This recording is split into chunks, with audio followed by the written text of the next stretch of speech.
Some hours ago, AMD revealed the new Zen 3 CPUs. Here's a quick recap of all the presentation. Timestamps available in the description. First, we have the Ryzen 9 5950X with 16 cores and 32 threads with a 4.9 GHz boost clock. We don't know the base clock yet for some reasons. We have 72 megabytes of cache and 105 watts TDP for $799 US. Then we have the Ryzen 9 5900X with 12 cores, 24 threads with a 4.8 GHz boost clock. Still, we don't know the base clock for this CPU. Hey, sorry, small correction. We know the base clock and it's 3.7 GHz. You can see that in the next section. Okay, back to the video. 70 megabyte of cache and 105 watts TDP for $549 US. Then we have the Ryzen 7 5800X with 8 cores, 16 threads with a 4.7 GHz boost clock. This time we know the base clock and it's 3.8 GHz with 36 megabyte of cache and still 105 watts TDP for $449 US.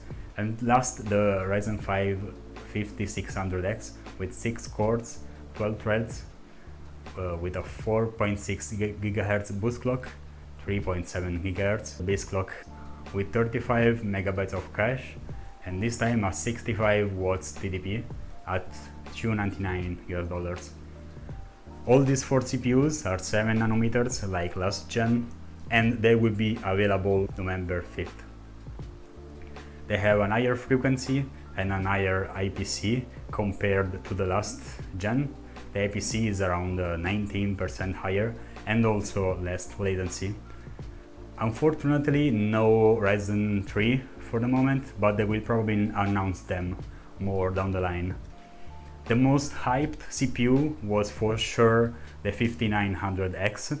First, we got some benchmarks between the last gen compared to this gen, so the 3900XT versus the 5900X.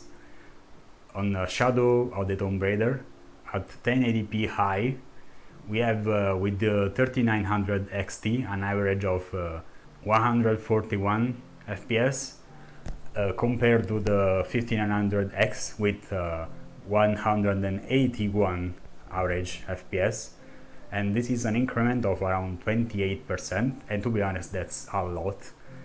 And here you can see all the other gaming tests they showed us, but the average is around 26% more compared to last gen. They also showed us a Cinebench benchmark between the i9 10900K. The first scored us 544 with a render time of 8 minutes and 56 seconds. The AMD processor was the first to break the 600 plus score in single core and scored 631 with a render time of 7 minutes and 42 seconds. This is very impressive. This is really impressive. They also showed us some gaming tests between those two CPUs, and here are the results. See them for yourself.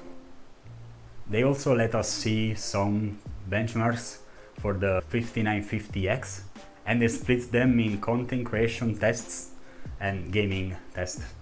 They are not very extensive, but it's still something, and they are compared to last gen, the 3950X. And in the content creation test, we have an average of plus 13%.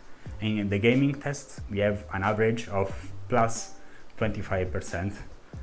They also said that the 5950X scored 640 in Cinebench in single core, but they didn't show anything of that. They just said. Also, they teased us with a Big Navi benchmark with 5900X on 3 games: Borderlands, Gear of War, and Call of Duty Modern Warfare. They all run in 4K with 60 plus FPS. Here are the results. I don't remember them specifically. And that was it for the Zen 3 presentation, but we will probably see more hype for the 28th of October, since they will present the new Radeon RX 6000. So stick around for the 28th of October, because I will be making a small recap of the AMD presentation too. But that'll be it for today. Subscribe, leave a comment if you want, and thanks for watching. I'll see you in the next one.